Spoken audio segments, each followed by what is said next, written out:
רחלי לוי היא מנחת קואוצ'ינג שהוציאה לפני שנה את רב המחר מנקניק לפנתר, שיטת רחלי לוי לשגשוג מגה אקטיבי. כיום היא יועצת השיפור העצמי היקרה בישראל. היא עומדת מאחורי הצלחות כמו עודד מנשה ורון חולדאי. אנחנו רוצים להעביר את אביב תהליך תפיסתי שבסופו יהיה לו את ארגז הכלים להצלחה. כמו שכתבתי בספר שלי, מנקניק לפנתר.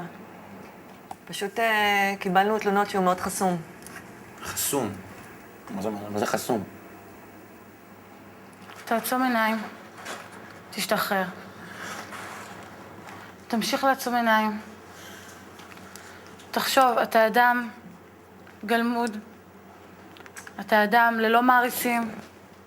אתה אדם דפוק שחי במערה. תיכנס בבקשה מתחת לשולחן. בזהירות. לפני כן בבקשה תוריד את החולצה.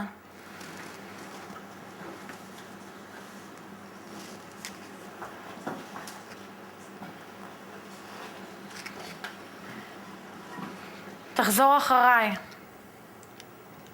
אני אפס. אני אפס. אני חסום. אני חסום.